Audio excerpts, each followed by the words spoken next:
So when you go out there and you're changing your pitch, what's the reason for that? Because in your mind, you're probably changing it because you want to win on every single door. You want to sell every single person you talk to, which it's never happened. It doesn't happen and it never will happen. So you just got to live with the fact that you're going to lose more than you're going to win. So the ones you do win, you got to be satisfied with knowing that you did your best on that door and you did your best on the ones that told you no.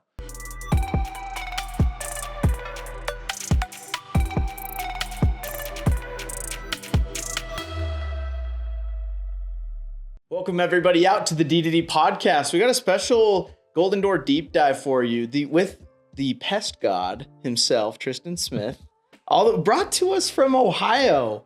We're extra blessed to have with us Tristan all the way from Dayton, Ohio, I believe. Dayton. Yeah, he flew in this morning specifically just for this No, I'm just kidding. He's here at a sales conference. He's coming to hang out for a little bit. Works out for us big time. So, dude, walk me through your stats. He's a pest control guy, Golden Door winner. Walk me through your stats. How'd it go this past year? Yeah. So this past year, I sold just shy of 840 accounts with about a 780 contract value. So I just cleared 650. So I ended with like 651,000 in pest control revenue. And yeah, that's definitely no walk in the park. And you were knocking in your hometown, out in Ohio. Yep. So dude, I want to just dive in. We were jamming before the podcast, kind of about your story, where you're coming from, but like, let's dive right into that. What's your story? How'd you get into the industry? How'd you get Golden Door? Like, let's dive in. Yeah, so this is my third year in selling pest control. Back 2021 was my first year. I worked for a lawn care company before that, doing cold call sales, some door-to-door through some of the summer months and stuff like that. This is on the phones mostly. Mostly on the phones. And it was different because there was no contracts involved and there was no cards on file, so it was completely different. So I don't like to really say I've been in door-to-door for this many years because it's just completely different. But I have sold for about 8 years now, 3 years in pest control. So the lawn care company, long story short, got sold, and you can't go back into lawn care for a certain amount of time once the company sells.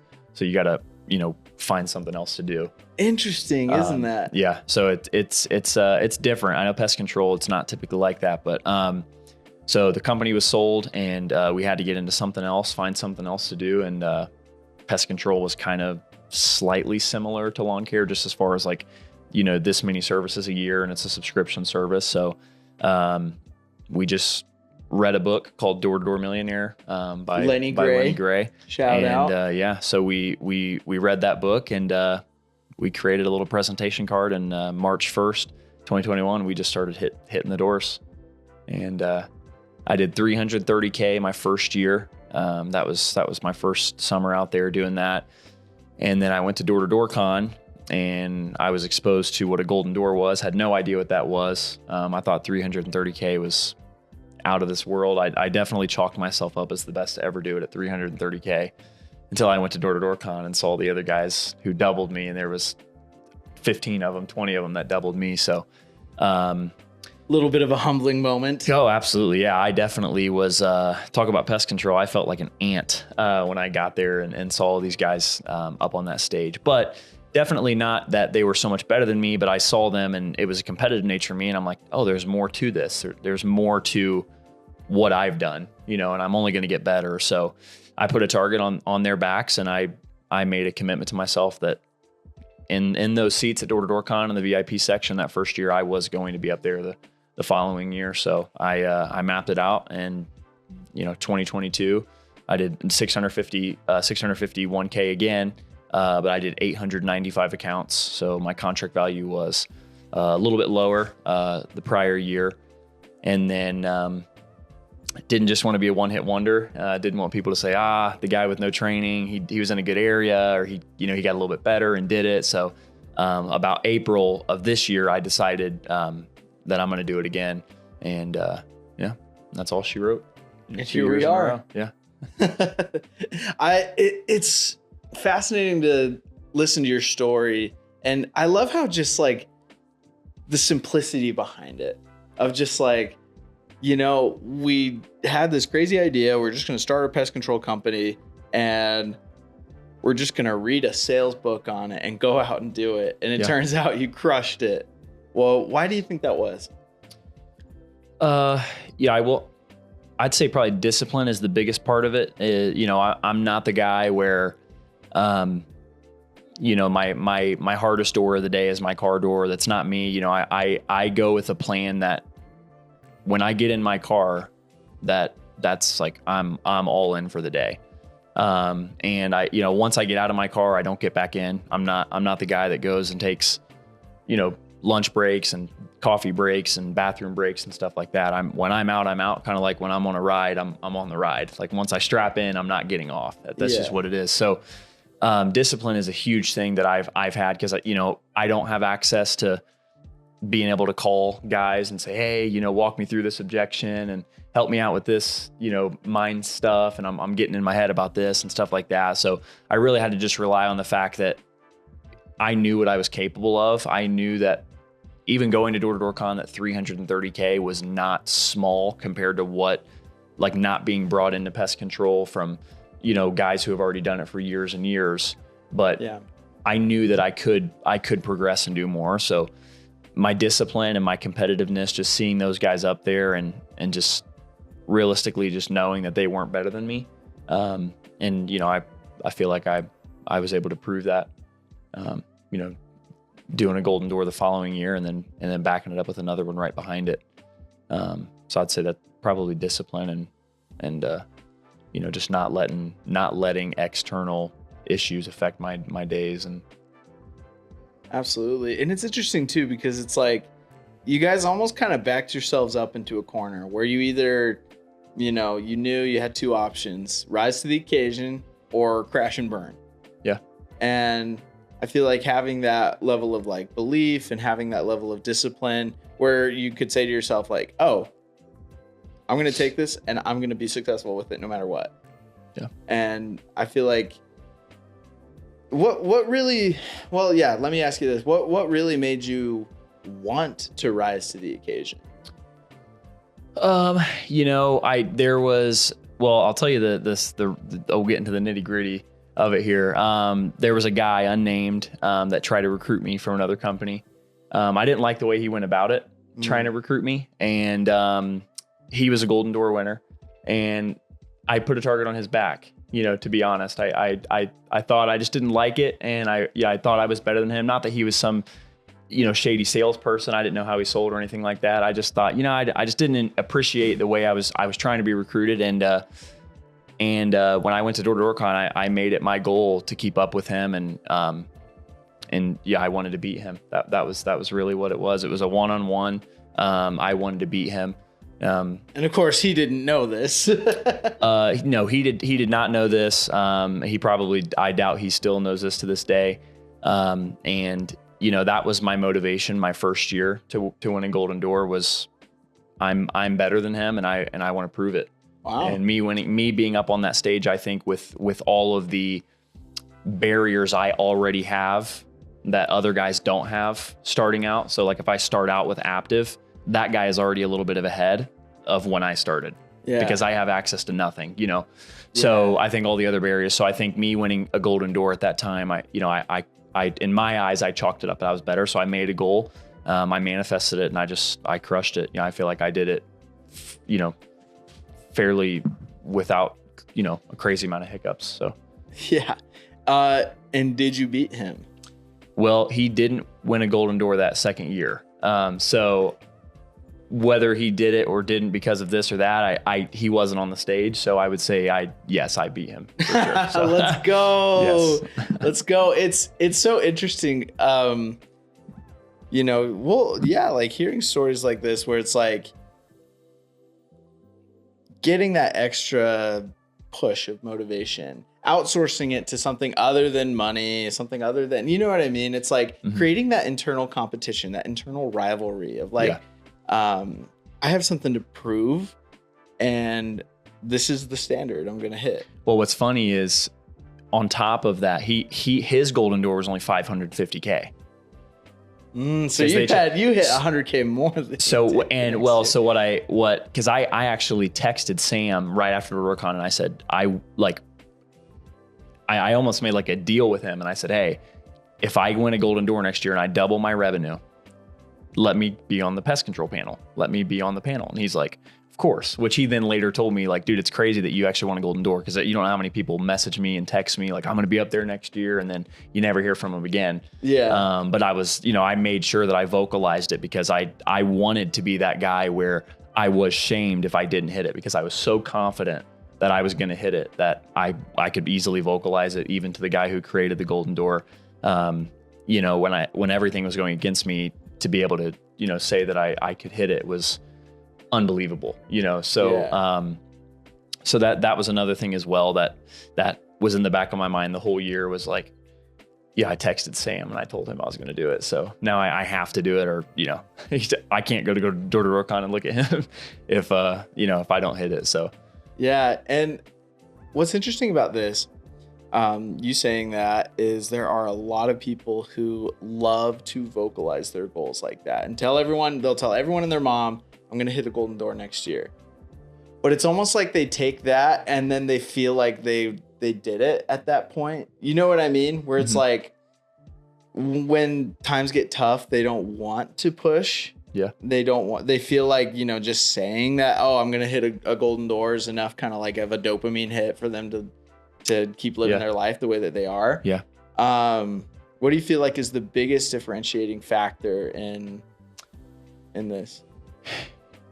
I've actually thought about this a lot recently, and I think what it is my want for a golden door was bigger than my want, like on the days where, because obviously when you get back from door to Rurcon, you're really high on, this and that, and there's all kinds of like, everybody's hitting a golden door when they leave door to Rurcon. Like, every single person who's there, that's their goal pretty much next year. They long to be up there someday, but it's not as big as they think it is, and it's on the days where they want to leave early, the golden door is not more important to them than leaving early that day, and that goal is not more important than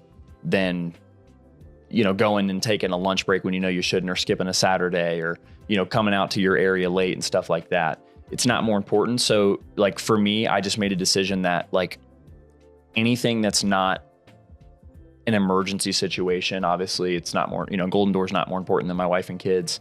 But everything else, it's more important then. So if I'm having a day where I'm at, at a crossroad with myself, like, dude, I just don't want to go out today. Like I can afford to take off because I'll make it up tomorrow. When those thoughts came into my mind, I just really played it out. And is it like, what's more important here? And I made sure that was more important. So I think that the guys who say they're going to hit it and they don't hit it, I think it's, obviously actions speak louder than words, and those are really just words.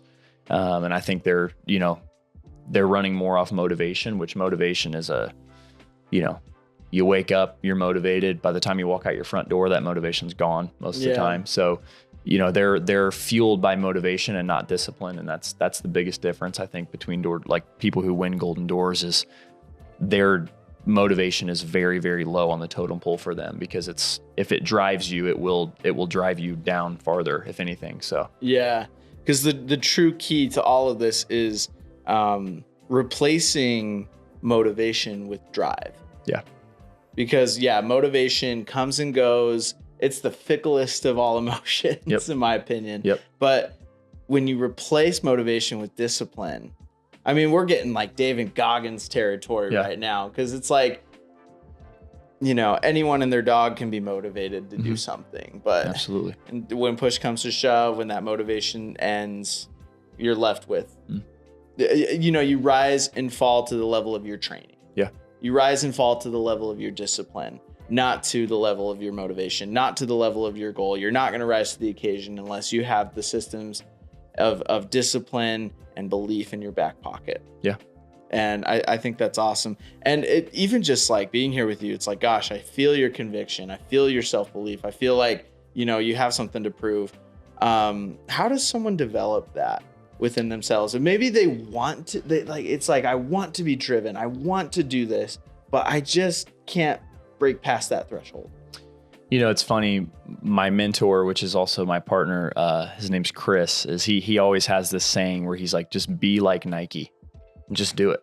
You know, and I think that's really where I came to the conclusion where it's like discipline, I don't think is something that's like taught, because you can't really teach, because it's internal. It's something you've got to flip a switch to do. Yeah.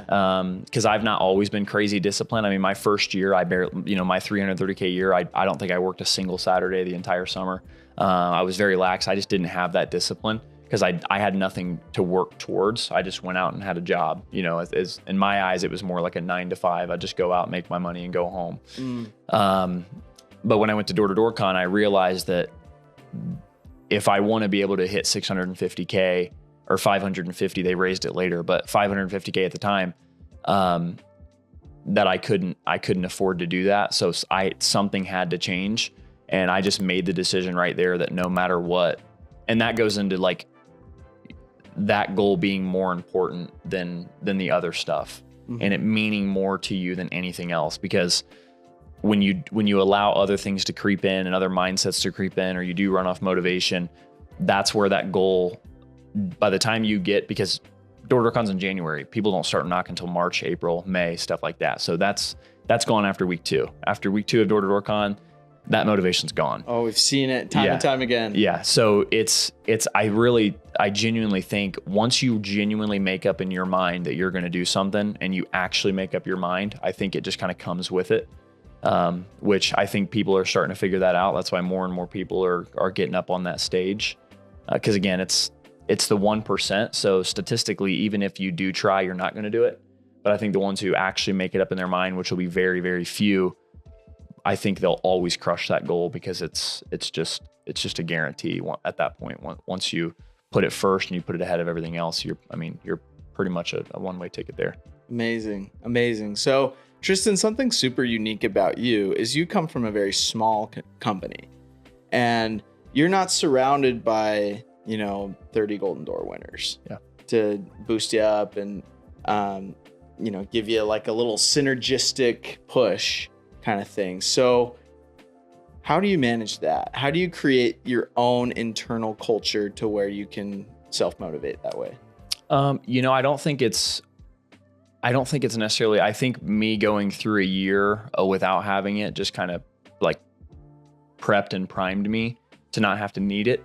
Obviously it was good at Door-to-Door Con, but I also wanted to prove that I didn't need it. Because again, I'm very competitive, and it seemed like that was kind of the thing. Like you either are with the big companies and you win a Golden Door, or you're not with the big companies and you're just an average Joe. And I just thought somebody had to break that mold, and I didn't want to leave my company, so I wanted to be with the people I was with. So, I think that was the biggest thing for me, is like, I want to be the anomaly. I want to be somebody who has never done it like me before, and I've said it's easy to replicate something that's been done time and time again. And I'm not saying easy, like there's no effort, but I'm saying it's possible. If somebody goes to one of these big companies, you have a significantly greater chance of winning a Golden Door than if you come and work for a company that's never had a Golden Door winner. So I wanted to break that mold, and I just put in my mind that's like, I have to be sharp every single day. I have to put the right things in my mind every single day. I'm a spiritual guy. So, I have a close relationship with God. I keep my family close and stuff like that. I try to make as much time for them as I can. So I'm not just a slave to the doors. So it's easier, to fall off when you are. So, I think really just those things all coupled together, it's really helped me. And again, the main thing was just breaking that mold. And, I wanted to help guys like me who didn't think it was possible, who maybe don't have the competitiveness of me, to be able to go out there and hit it, that they're able to rise to the occasion and get it done if I could do it. Yeah, absolutely. Because a lot of guys, they won't have like the opportunity to go with like a big company. They don't have the opportunity or the resources that maybe a bigger company might have. They don't have the access to the people. So as an industry, we appreciate your efforts into proving that, hey, like this can be done. Because especially, sometimes there are a lot of benefits to working for a smaller company. There are a lot of benefits to starting your own company too. And a lot of people want to build something from the ground up. They want to feel that sense of accomplishment. And they don't want to just necessarily make the big guy bigger money. So not that there's nothing wrong with it. Whatever way you want to do it is totally fine. But I do love that there is more than one way to do it. Absolutely. Yeah. And there wasn't, before I did it, just, or unless if there was, those guys didn't make themselves known and, nobody shed a light on them at all. But, I'm happy to do it. Yeah. So how big is your company? So we just opened up an office, this past year in Tennessee. And what it was is one of the two brothers that own the company moved and he started just a small portion. So with both companies combined, we have only about 5,000 customers. Mm-hmm. So we're fairly small. We're not by any means like the biggest company in Ohio or anything like that. We have less than 50 employees in the company. Gotcha. So you're growing, you're new. What's your strategy to grow? It's definitely helped to get, $1.5 million in 3 years. So definitely, that's helped a lot. And then just really making everything count, whether it's like marketing and whether it's like technicians popping sales off and stuff like that, or it's just teaching obviously guys to get up and do stuff. Cause again, obviously we now have training because, obviously I'm training guys and stuff like that. But when we first started, I couldn't really train guys a ton because I didn't even know what I was doing really. So the blind leading the blind a little bit. Yeah. So that was tough in the beginning, but I would say, just relentlessly going out, knocking, making the most of every single sale. And then also, our retention is unbelievable. I've preached that I'm the highest retention in the country. I can guarantee you I'm the highest retention on the Golden Door stage every year that I've been on it. And that's due to the way we run our company. It's not a traditional pest control company. We don't hire marketing companies or anything like that. We run it the same way we ran our lawn care company. And we were able to hold a 80% retention with a company that held no contracts, no cards on file. So it's now very easy to hold 80+% company wide with, when somebody's locked into keeping us for 18, 24 months, 12 months, stuff like that. So that's helped us a lot too. That's incredible. Yeah. It's cool to, dive back in and look at, what are the pros of a smaller company, of doing something yourself. And it's awesome. And I love seeing that growth, and I'm excited to see you guys grow even more. It's going to be really cool. So, shifting gears a little bit into kind of like your day to day, because you're telling me a little bit before the podcast, you're married, you got 2 kids, you're not the kind of guy that's going out from 9 to 9 every day. What is that like? Like, walk us through. Yeah. So, what my day looks like is I'm going to wake up. My kids go to school. They're 4 and 5 years old. So they go Monday, Wednesday, Friday. On those days, I take my daughter to school. She has to be there at 8:30. I get into the office.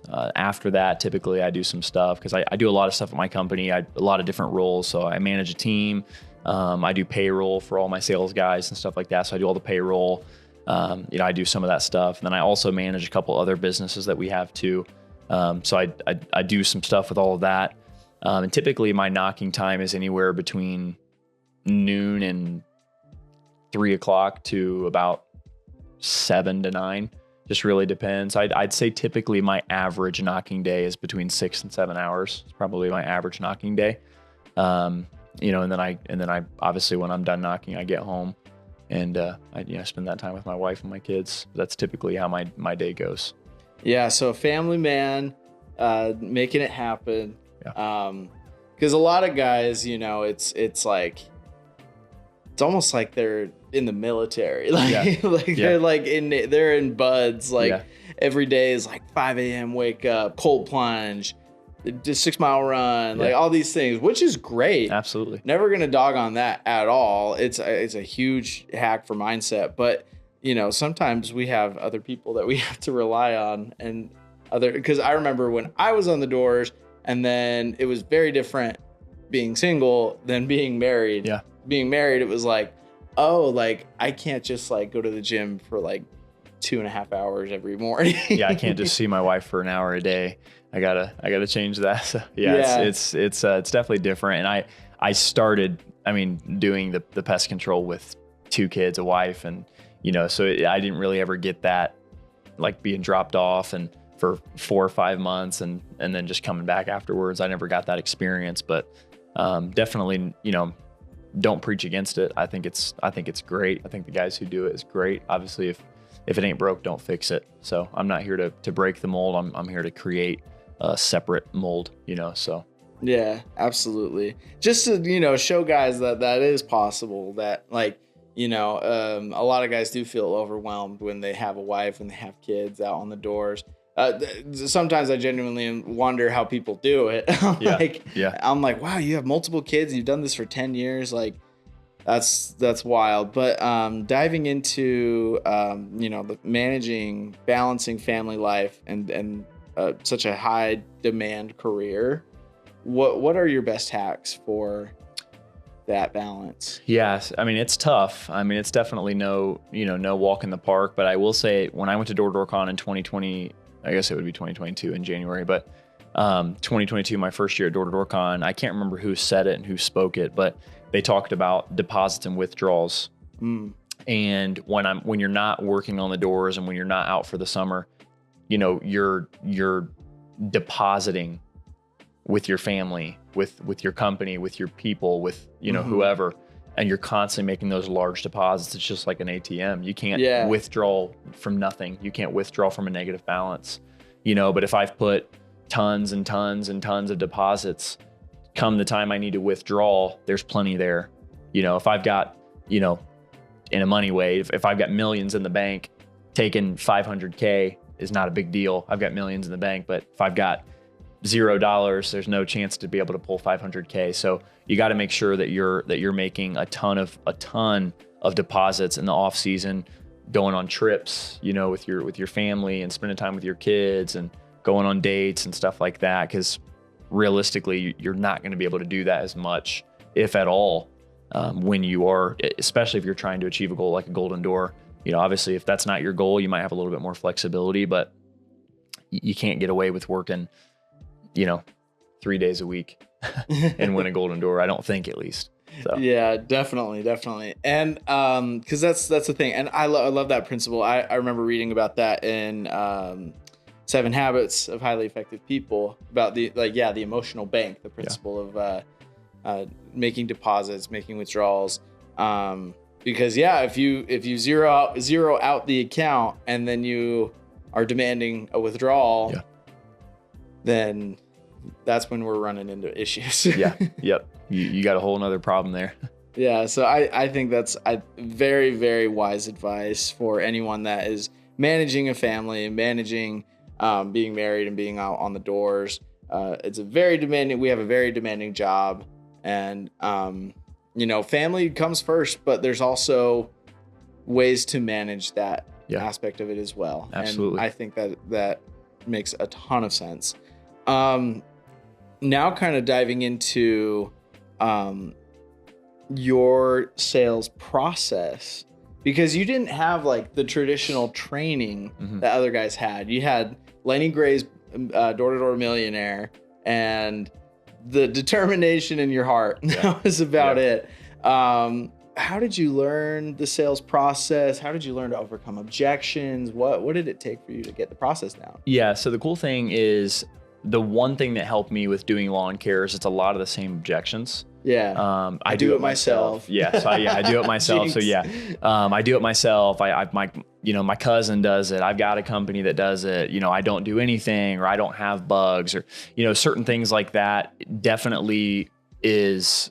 I like the bugs. Yeah, definitely. Yeah. So a lot of those same objections just kind of, I was able to kind of morph what I used in lawn care to be able to kind of do that. But it was just a lot of hard knocks. I mean, definitely going in and just having to learn with the process. I mean, there was a time where somebody would give me an objection. I'd be like, okay, have a great day. And then I would just leave the door because I had no idea what to say and no idea what to do. But we definitely did our research on the process and how we treat and stuff. And obviously we knew what other companies were essentially doing as far as like how they treated. And it's all kind of basically the same for most companies. But the one thing that I found that helped me the most is I keep it simple. It's a super simple process. My average sale typically lasts about 7 minutes is on the average. I'm not the guy that's there for 15 minutes going over this and that. It's just not me. Yeah. So I think that I make it such a simple process that it's hard not to buy it, because it's just when I leave the doorstep, it was so simple as just a yes or no. There was no big reasons behind it or something like that. It was just, it's not a car loan. It's not a house loan. We're not pulling out. There's no interest. There's nothing like that. I mean, it's pest control. It's once every few months. I mean, it's pretty easy, you know? Yeah. And, like just certain objections that I would get, like I got to talk it over with my wife and I'm like, you're already getting it. You're already paying for it. It's pest control, you know? And it's just super simple. It's not something that has to be this big talk with your husband or your wife. And it definitely helps me being married, because I'm like, I definitely don't think I'd have to talk to my wife about buying something we already have, replacing it, you know, if it's the same and or it's better. So I think it just not knowing actually helped me, because I didn't try to figure out what other guys were doing. I just tried to make what I was doing work, and what I had work for me. So like definitely, you follow me, it's going to be a lot different from some of these other guys who sell, because they have their own process that's been passed down from this guy to this guy to this guy, where mine's just a very simple, quick pitch, and it's just building rapport with the customer. And it does help that we are a local business. People like to support local. I'm selling right in my backyard. Yeah, so I'm definitely, I'm going to have, and we have a great presence. We have like 1,500 reviews, 4.9 stars. So, I mean, we're the highest rated pest control company in all of Ohio. There's nobody rated higher than us in Ohio. Now there's people with more ratings, but nobody's with the amount of ratings, you know, how we have with the same, you know, so it definitely helps us on that point. People know who we are. So, we've built that presence. So that definitely helped, for sure. And the book, Lenny Gray's book, had, you know, what to say to certain objections and stuff like that. So it definitely helped us out for sure. Yeah, glad you had at least something. Yeah, no, it was enough. It was definitely enough, and you know, it got us to where we're at now. So yeah, and guys, if you're listening to this, you know, my plug personally is, you know, take advantage of all the training opportunities that you do have. You know, Tristan's going out. He's never done door to door. He doesn't know what he's looking at. If you know of resources that you have, your company has training. If you have door to door university, like take advantage of those things. Like never sell yourself short on good training. But also there is this great principle of just determination. Yeah. And I love that so much. Of just like, you know, like, because time and time again, every podcast basically we say it's not the pitch. It's never about the pitch. It's always about like how you go out there, how you show up, how you choose, like your determination, essentially. Because if you want it bad enough, you'll get it. Yeah. Yep. And I've always said this too. I'm like, guys, if you just took, you know, a robot with an iPad that just went door to door to door to door, it'd probably sell more than you. Yeah, because it's the guys who change it up, and the guys who, you know, there's always a problem with sales guys where they've got this. They go out one day and they hit 5 sales and they're like, dude, what I said this new thing and it helped me. And the next day they get 2 and they're like, that didn't work. So I'm getting rid of that. What I said, I'm getting rid of that part, or I'm changing it up, and they change it, where mine is just, it's the same. I don't change it. You know what I mean? I'm not the guy that has a different approach every single door, or, you know, if I'm hearing this, and this in the neighborhood, I'm not necessarily the guy that's going to be starting my pitch out with what everybody else was saying and stuff, because everybody's different and you don't know. And I've definitely came into people where I'm like, hey, so I noticed a lot of the neighbors had this and you guys probably have them too. And they're like, no. And I'm like, well, that backfired. So, okay. So my goal is just to go into it the same every single time. And it's just very simple. And Yeah, the guys who change it up and who are always looking for newer ways to do it and different ways to do it and changing up every door and stuff are typically the guys who are constantly doing this because that's what they're doing. I mean, their pitch is just like that and everything. So, it's not always, it's not, you're right. It's not always about pitch. If you just keep your pitch the same, there's no special, for sure pitch. And Bible. that doesn't mean you have to be a robot. It just means you have to have a system and you have to be a damn good listener. Yeah. And understand what people are saying to you. Because then if you know what they're saying to you, then boom, plug and play. You know exactly what to say. Yeah.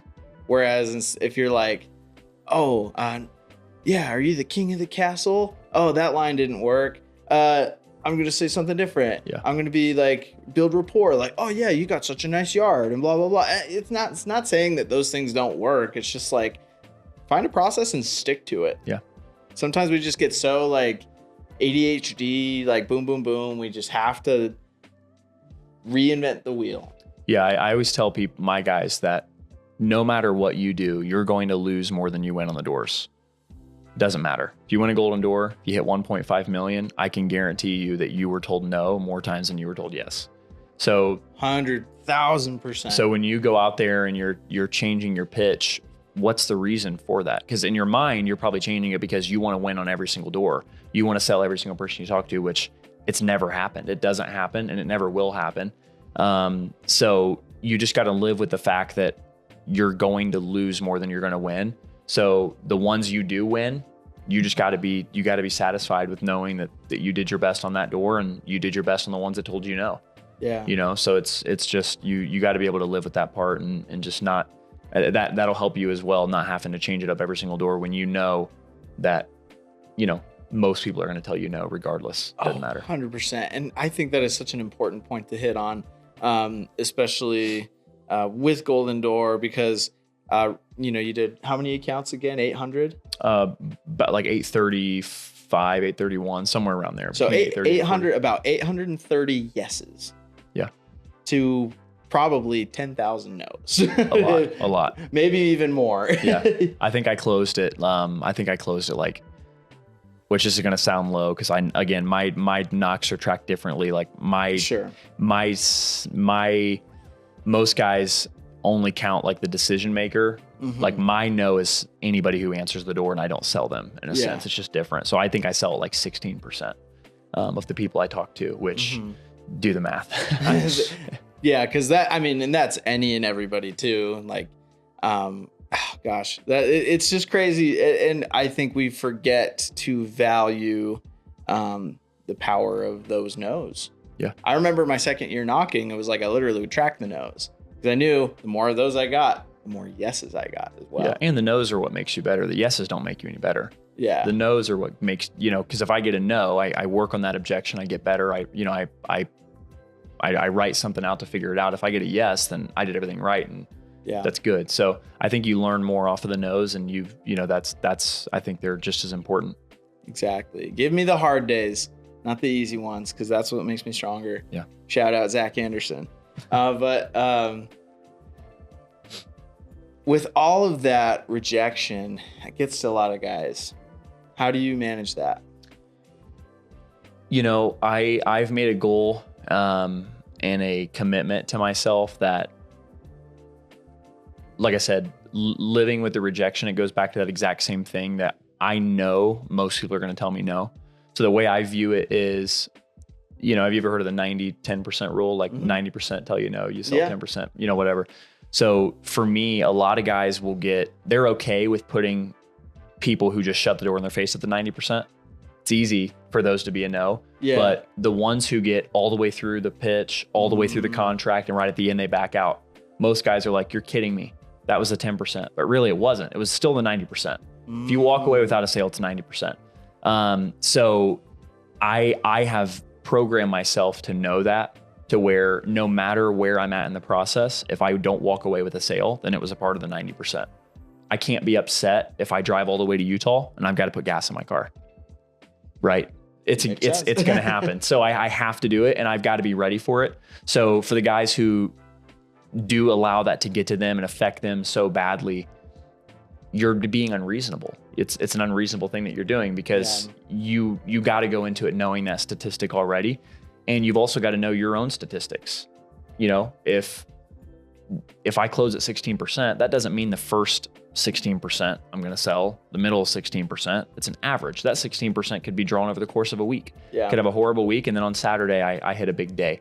So you're really prematurely getting in your head until, you know what I mean? Until you've gotten past and known your statistics, and you get over the fact that you're not going to sell everybody, and you're not, you know what I mean? You're not going to not sell everybody either. You know, there will be people that you sell as long as you're doing the right thing. So, you got to live with that guarantee that most people are going to tell you no. Yeah, dude, I love that so much. Yeah. Don't expect me to drive out to Utah and not put gas in the car. Right. It's just part of the job. And I think if you let it affect you, it's just an ego thing at that point. You're like, oh, they rejected me. They don't like me. Oh my gosh, guys.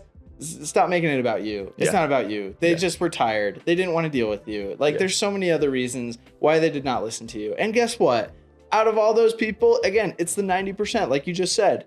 Go find the 10% that's going to buy. And also give yourself, like, one thing I do is every time I walk up to a door, I tell myself, and if somebody's following me, I tell them on every single door, I'm going to sell this person, watch. I'm going to sell this person, watch. I'm gonna sell this person, watch. Yeah. And they're like, why do you keep doing that? And then I sell a person, I'm like, told you. And I'm right. You know what I mean? So I'm in my eyes, I've never been wrong.